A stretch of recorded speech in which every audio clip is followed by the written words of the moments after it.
Bonjour chers frères et sœurs de l'église de l'I-Jésus. Aujourd'hui nous sommes le mercredi 1er septembre 2021 et nous allons regarder 2 Chroniques chapitre 14.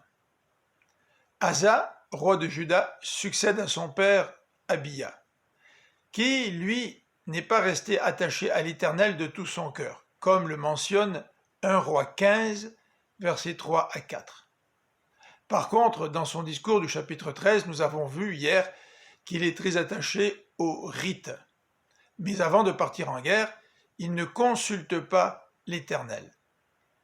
Asa, son fils, fit tout ce que l'Éternel considère juste.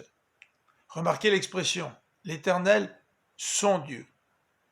Verset 2, il lutte contre l'idolâtrie, il détruit les autels, les stèles sacrées et les poteaux d'Achéra. Les versets 3 et 4 nous expriment la demande d'Asa aux Judéens. Attachez-vous à l'Éternel et obéissez à toutes ses lois et ses commandements. Les versets 5 et 6 nous décrivent la période de paix durant laquelle Asa a fortifié plusieurs villes de Juda. Et ces 2 versets nous expliquent pourquoi Asa a connu ces années de paix.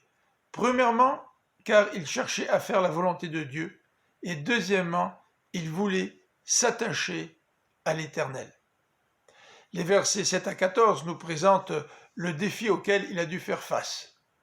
Et c'est souvent notre situation lorsque nous voulons servir l'Éternel, nous attacher à lui de tout notre cœur, nous pouvons faire face à toutes sortes de défis. L'Éthiopien, Zéra, a décidé d'attaquer Juda. Son armée, composée de 1 million d'hommes et de 300 chars, était 2 fois plus puissante que celle d'Asa, qui comprenait environ 580 000 hommes. Pourtant, Asa invoque l'Éternel, son Dieu.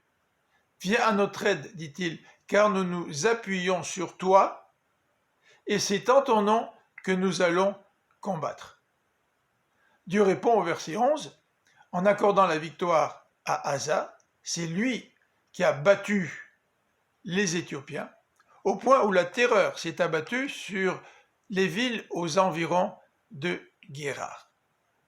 Et ce qui a permis à Asa de les vaincre et de revenir à Jérusalem avec un butin considérable.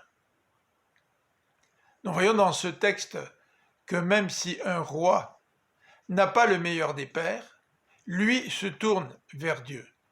En fait, dans l'histoire des rois de Juda, nous pouvons noter que certains rois étaient fidèles à Dieu, mais pas nécessairement leur fils. Et qu'heureusement, lorsque le père n'est pas toujours fidèle à Dieu, le fils, lui, peut se démarquer en se tournant vers l'Éternel et en s'attachant à lui de tout son cœur. Je vous donne rendez-vous demain pour continuer nos méditations quotidiennes et que le Seigneur vous accompagne durant la fin de cette journée. À bientôt.